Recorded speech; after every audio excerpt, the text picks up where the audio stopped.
Welcome everyone to Nerds of the Northland.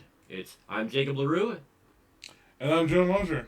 and this is episode 3. We are talking about Final Fantasy, and we absolutely remembered to turn on the microphone. this is take 2. But anyway, top 10 Final Fantasy games is what we're talking about. Yes. And in episode 2 we talked about the top 10 RPG franchises, so naturally we wanted to talk about the Final Fantasy games. Yeah, and this has always been kind of a controversial list, I guess. I think most people won't agree. Everyone's got their own list. And having said that, we both were thinking, oh, maybe we both should do 1 through 10 and see how it goes. But actually, we determined that it's so similar, like 7 or 8 out of 10 are like pretty much the same. We're gonna just tell you our combined list of 1 through 10. Yep, so we're going to start with number 1, which is... Final Fantasy 7! Yeah, which is probably the first RPG I really fully experienced and really enjoyed. I mean, back in the day, the 3 discs was amazing to be so long on the PlayStation. And Right. yeah, and we both... Well, I guess the story's always really memorable. I mean, I guess at least the first time through, Cloud's Pass wasn't so bad. Then every other time, you kind of just hit X and figured out something else to do. First 3D game with a really rich story and actually cutscenes that made you think you were playing in a movie. Yeah, definitely. And I think probably one of my favorite mechanics in any of the Final Fantasy games is probably the materia system. It was just great. And there's a theme here you'll see as we go on. In a lot of Final Fantasies is I'm a big fan of balls, I guess. I never noticed until I made this list. But. So what is your favorite like materia combinations? Well, there's always I don't remember, Mimic W summon Quadra Magic for Knights of the Round. So you just summon Knights of the Round for 2.5 hours or until the Emerald Weapon dies. Yeah, over and over again. Just go get a soda, go to the bathroom while Knights of the Round is playing. Yeah. Such an awesome game. Yeah, I love Bahamut. Of course, I love dragons. And there's 3 of them: Bahamut Zero, Neo Bahamut, and all the summons are really cool. So think about Final Fantasy 6, but just in 3D and just an epic story, and then you had like 3 discs. So yeah, just like you said, really. Overall, an amazing game, nostalgic and inspiring. Yeah, and I know, I guess, looking back, the game is obviously not the best graphically or mechanically, but it's probably, like 80 or 90% nostalgia being one of the first games I played, and I played it during a very formative time in my life as a gamer. So. Right, and it's very fun. Like, I mean, who cares about the graphics if it's very fun and it's rich and gets you into it. So, music-wise, Nobuo Uematsu, amazing soundtrack. One of the best games to have that has soundtrack from soft melodies to really a good, like Sephiroth's theme is an example of a really harsh metal type, rock and roll type thing that's awesome. And I just love the game in general. Such a good game. Yeah, it was great. There's a reason why there's remakes. Yeah. And those of me who waited for so long, and that's one thing I want to say about this list is I'm not including any remakes or international editions or special releases because I'm judging all this based off the first time I played them because that's how that's probably the reason why I bought them again when they were re-released because they were also great. Right. Well, I guess that brings us to number 2 because we talked about the Sphere Grid a little bit, so that leads to Final Fantasy X, which this is going to be a tie. We'll see in a second who we decided to tie it up with. Mm-hmm. But yeah, no, the Sphere Grid was great. Another thing, I love balls. Like just spheres, balls, whatever. I mean, I think it's Dragon Ball. It started before Final Fantasy, I guess, but yeah, we're talking about the Sphere Grid, but I mean, I'm going to mention a quick little mention about the Expert Sphere Grid, which comes later with the remaster, but it's just a evolved version of the Sphere Grid. And the Sphere Grid in general just means you can go in any direction if you want to add more defense, more AP, whatever you want. I loved it too. Yeah, because I guess the original one kind of it pushes Lulu to be a black mage, Titus to be a rogue, maybe I don't know what you call it, but that's a good way to put it. Orange warrior. Kimari's a bitch. Kimari's so great at first. Kimari's just like this amazing character that one-shots everything. And then an hour and a half later, you're like, God damn it, why do I have to use Kimari again?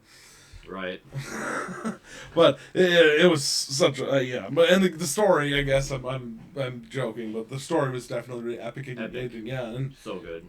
And I mean, going from Final Fantasy IX, which already was pretty amazing for the time, the graphical jump was just ridiculous. 1 year later. 2001, yeah. And, can't move on from Final Fantasy X without mentioning Blitzball. This is probably the game I put the most hours into, other than the card game in Final Fantasy VIII. Lots of Blitzball. Yeah. I mean, I won every tournament. And pizza. And hey, good stuff. Yeah. Oh, good times. Oh yeah. Is there something about Chocobo Racing you wanted to say in Final Fantasy X? Oh well, I think that my favorite Final Fantasy mini games would be the FF8 card game, Final Fantasy's Chocobo Racing, and FF10's Blitzball. I forgot what I was talking about. Right. But the Chocobo Racing, and that was one thing I never did in Final Fantasy X. This is one game I'll admit I didn't 100%. Like, the Dark Aeons, like, the only way I could ever beat any of them was cheating with Yojimbo and paying him money and soft resetting 300 times till he killed the stupid thing in one hit. Like, I don't know how people did the Dark Aeons and stuff, which is, I guess now we're talking about the international version. Who's Yojimbo? The summon that you get, that you pay him, and if you pay him his like ultimate ability one-shots anything. Oh, that's right. But you just have to pay him 1,000,000 gil over and over again, and then reset. Either just keep paying him over and over again because you have unlimited money somehow, figure out how to do that, or you have to just soft reset over and over again until it works. That's the only way I could ever do that. And I never could do a lot of the Celestial Weapon quests. Like, I never dodged 200 lightning bolts. Like, screw that, man. I am not going to sit there for 4 hours trying to dodge stupid lightning bolts. There's no way. And I never did the Chocobo Racing when you have to get 0 seconds by dodging all the birds and the balls and whatever. You get like 0.01 3 times in a row after 6 hours, and then just break your controller and smash your PS2. Go cry. Right. Then go cry. That's what you do. So the tie, we tie. Number 3, it's a tie between Final Fantasy X and 12. Final Fantasy 12. I really had a hard time making a choice here. Underrated. Very underrated. I think Final Fantasy 12 might have been my first 100-hour RPG, probably. It was. You can put 100, 200 hours into it for sure. And it was probably my favorite storyline. Really in depth about the war between the two, or the kingdoms, and the all the other. It's just a great story. Right. Characters, like, I loved all the characters except for Vaughn. He's a little bit. But.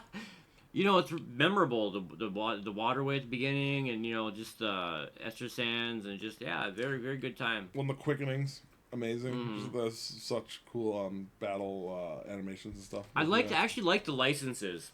I actually did like that. It was a lot like the you have the license to do fire.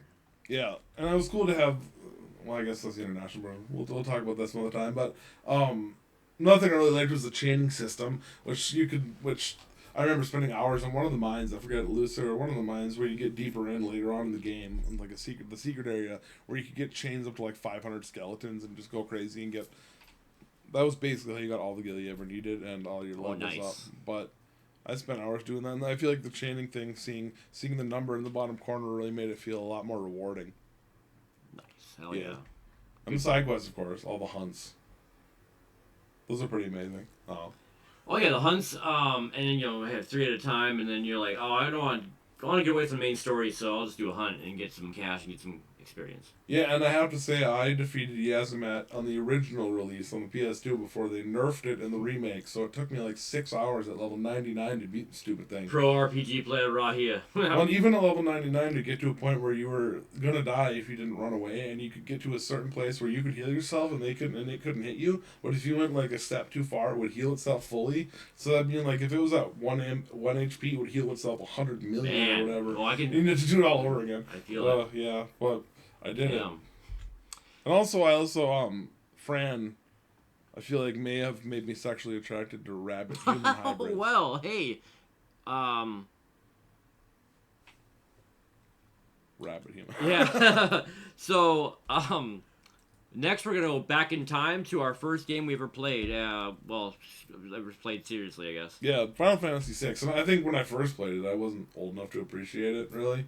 I know what you mean. Yeah. We were too young and just playing it, but as we got older, we played it again. We're like, oh, God, masterpiece. Yeah, we got it. I mean, I won't call it a remake. We got it on PS1 in anthologies, and it was just a port. So that's not really a remake, and that's when I really played it. So it would be, I guess it would, pretty much the same game, though. Yeah, but this game was amazing, and it was really epic for its time. Like. Oh, yeah. Yeah. And it was a really unique story, because up until then, every game had been the heroes of light find the crystals and save some bag planet.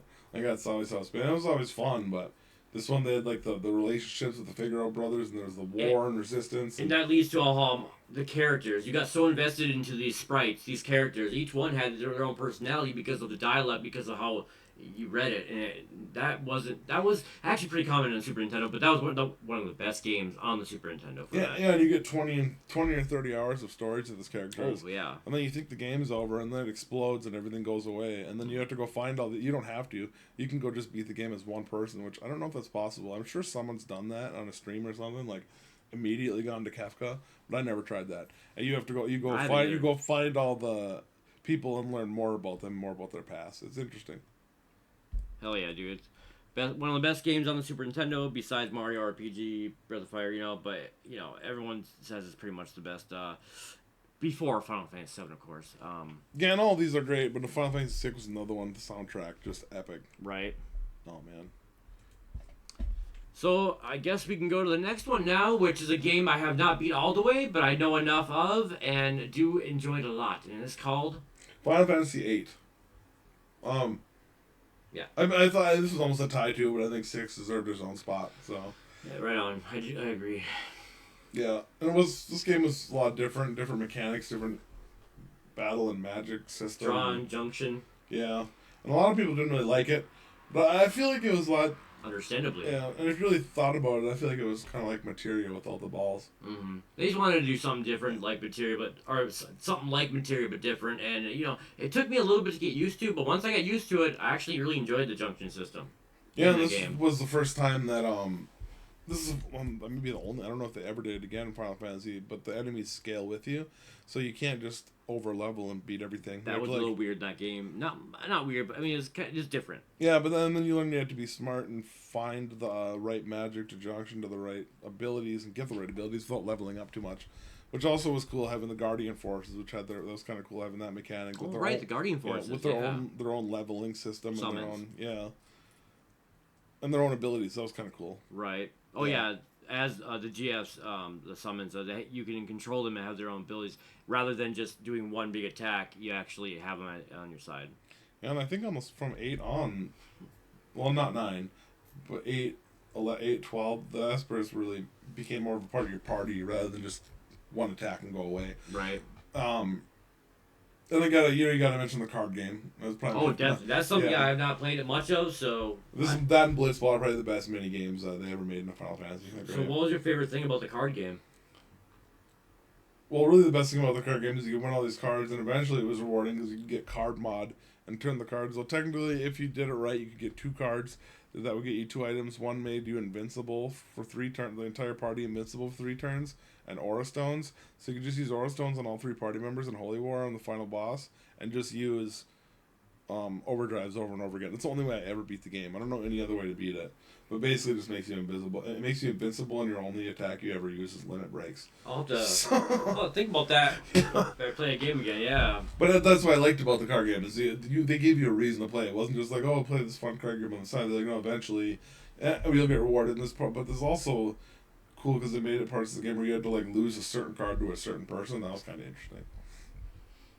Heck yeah, such a classic game that isn't 7 and 9, but this next game, I would actually... So the next 2, I would have flipped myself, but after much thinking, I'm thinking, no, actually, we're going to keep the way it is because of the fact how epic the story is and the characters themselves. So, number 6. It's Final Fantasy 13. I don't know, I thought this might be one that people may not agree with, but I really enjoyed this game. Like, Lightning's awesome. Yeah, and I mean, it is a lot more linear, especially for, like, the first probably 3/4 of the game.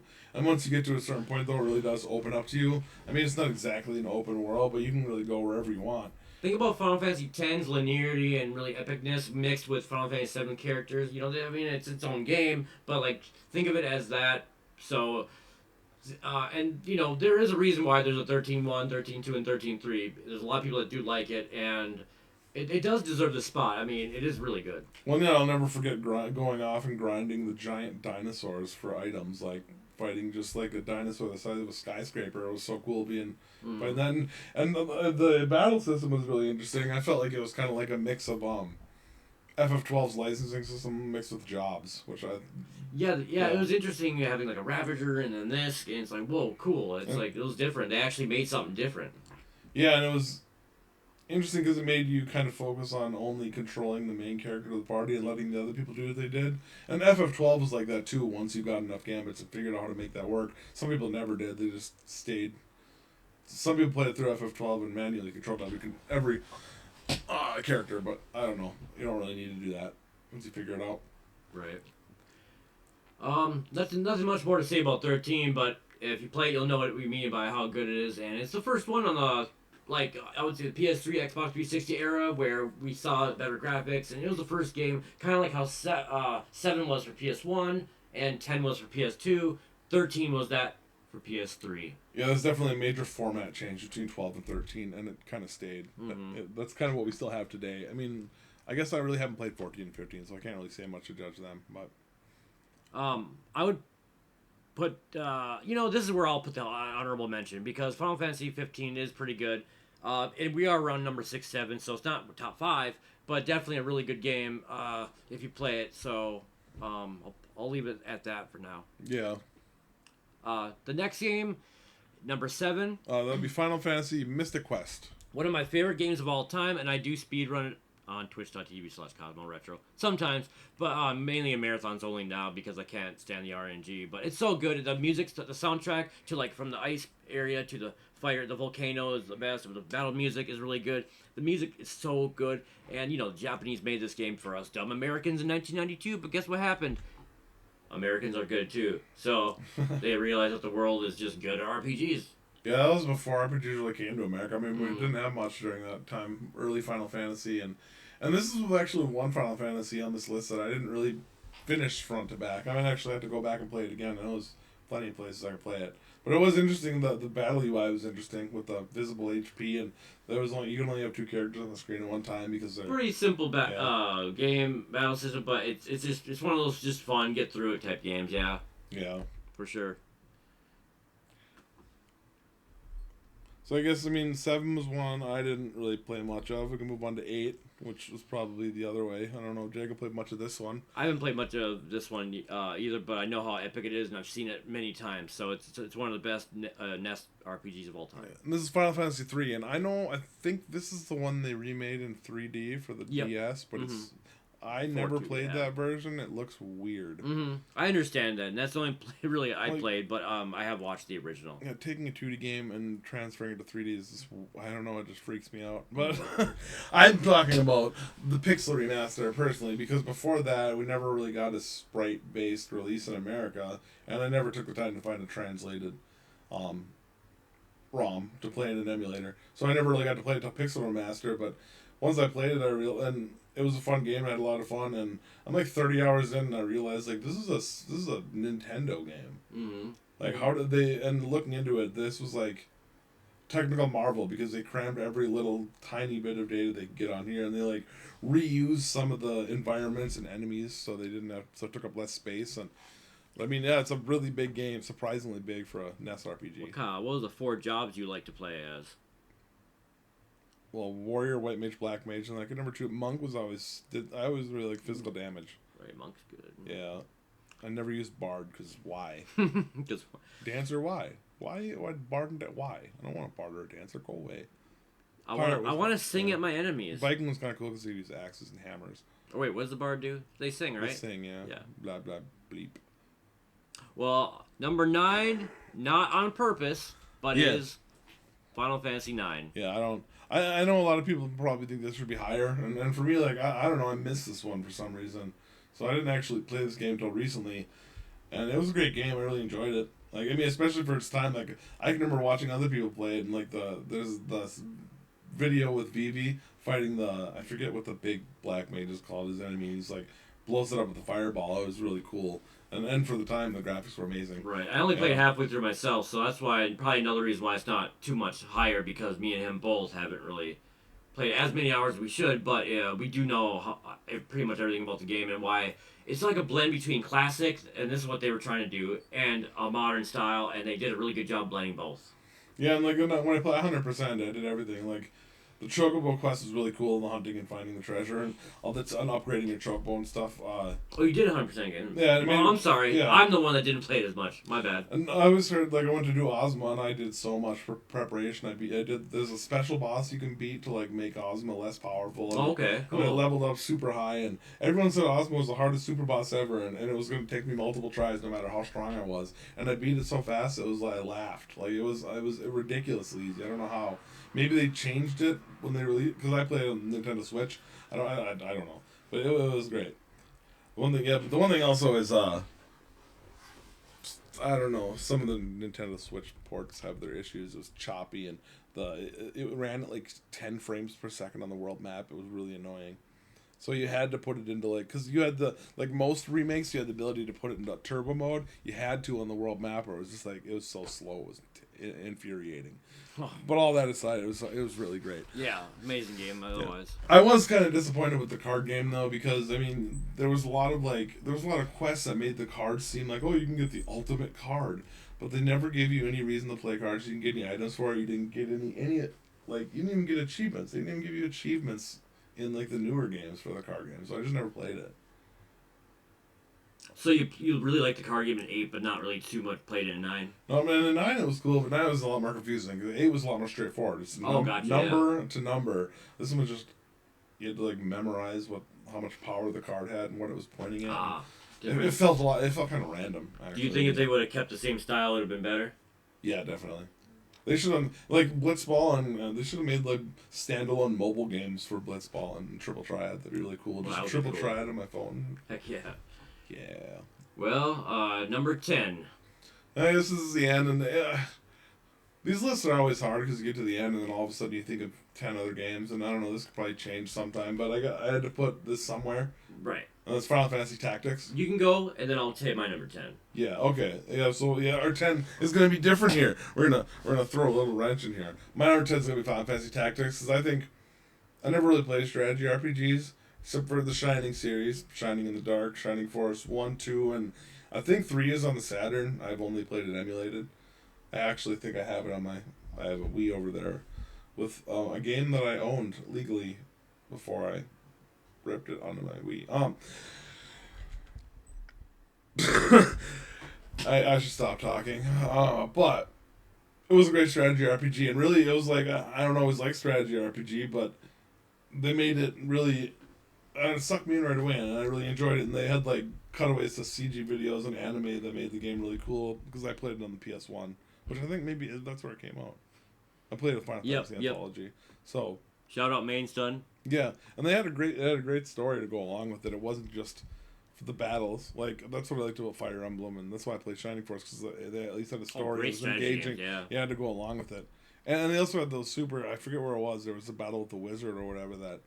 If you didn't like do it perfect or position your people perfect, it took like 8 hours. Right, yeah. Strategy game style. Yeah, I always really like those super hard side quests, but yeah, it's, I can't say much about Tactics. Never played too much about it. So how long would you say it would take to play it? It's really, really, if you played straight through and didn't do any of the side quests, it was a 20-hour game. Well, still 20. Well, damn. Okay. Yeah, it was, to me, that's not for Final Fantasy. 20 hours. Post Final Fantasy 7, 20 hours isn't a Final Fantasy game. Well, I guess I'll say my number 10 is going to be Final Fantasy 15, because it's I think it's going to be, now that I thought about it, it's pretty underrated. And I think people should play it. It's just, you can play, there's so many things you can do in it besides the main story. It's a lot darker than you think, and the characters are a little deeper than you think, and it's so pretty, and so you can like listen to a lot of different Final Fantasy music throughout. You can collect them, and then it's like Final Fantasy 1, 2, 3, 4, all of them in your car or whatever. You can fast travel. You can. It's just kind of like open world a little bit, plus main story. So I don't know. It's good, but that's number 10. My number 10, Final Fantasy 15. So. Yeah, and I never played it, so I can't judge it. And I've also heard good things about 16. But never played 16, but I heard it's really good. I mean, now the price of games and the size of installs, like, I gotta choose one. Like, but I have so many games to play. I'll get to them someday, I'm sure. I suppose 16. I do want to get 16, but that's because I've already played 15, though. Yeah. Yeah, that does look pretty epic, but I don't know. At some point, I'll try them. But at some point, I'm playing through Kingdom Hearts 3 right now. Hey, update. Update. Kingdom Hearts 3, I'm halfway through, and guess what? I love it. I love it a lot. I love it a lot. Oh man, I love it a lot. Yeah, I say it all the time, and I have my whole life. Like SquareSoft can't miss. I don't know what. I just can't think of a SquareSoft game. Maybe some that I didn't love as much as others, but they just. One of my favorite games of all time is Secret of Evermore. I mean, there's so many games, yeah. And when they teamed up with Nintendo with Mario RPG, the first Mario RPG. Oh man, yeah. So good. Yeah, I remember that. Never forget that back in the Super Nintendo. It was amazing. And I don't know, I don't think we mentioned enough this whole time, I mean, all, but the soundtracks on all these games. Right. Like Final Fantasy, mentioned it a few times, but not enough. It's so good, yeah. And early on, like, on Nintendo, that was always Nintendo. One of Nintendo's, like, marketing strategies was, like, our music always has to be top-notch. Like, even in the Game Boy, they always made their music the best possible, the best thing out there, which works great. And I don't know if Square learned that from Nintendo, or if that was just their strategy in the first place, but they continued to do it the whole time. Or they just got Nobuo to do some amazing shit. And I mean, he's... Nobuo! Rest in peace, right? No. Who am I thinking of that passed away? I actually don't know. Alright, never mind. Tetsuo Nomura is a character designer. He's my idol. Tetsuo Nomura. He's a character designer for Kingdom Dragon Hearts. Quest And who's the guy that did Dragon Akira Quest? Toriyama. Akira Toriyama. That's who I'm thinking of. Rest in peace, Akira Toriyama. Not connected at all. I don't know why that came to my head, but now the little insight into my brain. I don't know how that's connected. It's all right. Now. This is why we do it first take. Yeah, and also I know I included 13 in here, and I didn't include 1 and 2. And there's reasons like 1 and 2. They're great like building blocks, but I don't think they can stack up to any of the rest of them. And I only included Final Fantasy 3 because of how technologically great it was. Oh yeah, for Nintendo, how much they put into it, yeah. And I honestly feel like for me the golden age of Final Fantasy ended at like 12. That was like the last time I really feel like it was traditional, and maybe that's just because I'm getting old and everything. I would agree. Yeah. Right when 13 happened, it went from traditional to like I guess you could say the modern Final Fantasy almost games. More action RPG than. And I say this because I don't know how to say it besides modern Final Fantasies, because classic Final Fantasies I would say 12 because 12 has that classic style to it. Well, also you play like the Final Fantasy VII remake. The way it looks and the way it controls turn-based wouldn't even work. It would suck. It would like make the game feel slow and choppy. So I understand why they couldn't do it. And that's one I'm actually gotta play more. Gotta get more. I think I might actually stream a playthrough of FF7 remake. But which we can get to our streams. So I stream on twitch.tv/CosmoRetro.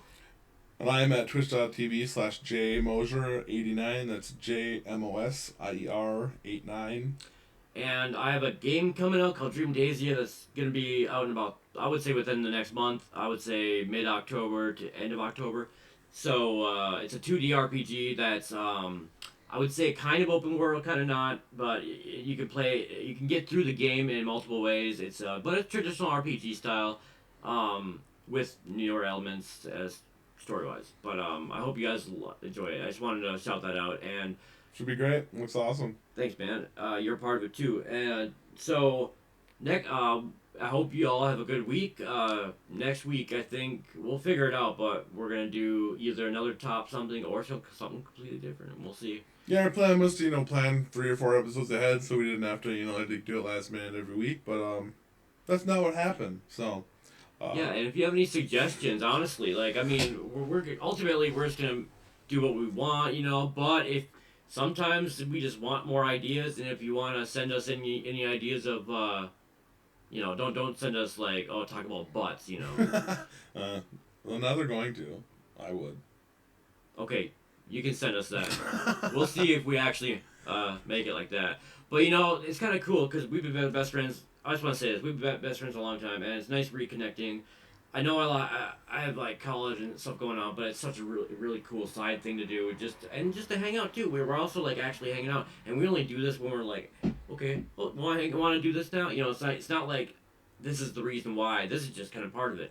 Yeah, it's just fun talking about things that we like and things that we enjoy. I guess that's pretty much what it's gonna be. Yeah, and we want more of friends like you to communicate with us, I suppose. And really, all I've liked is creating, and I watch a ton of podcasts, a lot of comedians, but I also watch a lot of like tech people and just people who just sit and normal people who just sit and talk. I don't know. I'm just trying to create the things that I like, and that's what I've always wanted to do, and hopefully you enjoy it too. And You know, and one of our biggest influences is so many people. I mean, comedic wise, for him, a lot.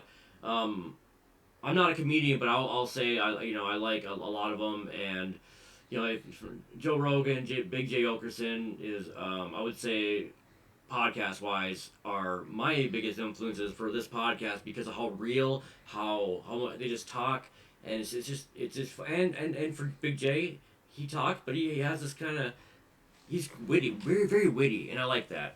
Yeah, I don't know I'm if I not can witty. handle any of those, but I mean, those are definitely people I like to watch and just Yeah, I just wanted to talk until we got over 30 minutes. Yeah, and our plan is to release every Monday, so everybody have a good rest of your day, and Hope we'll you have a good week. see you next Monday. Thank you, everyone.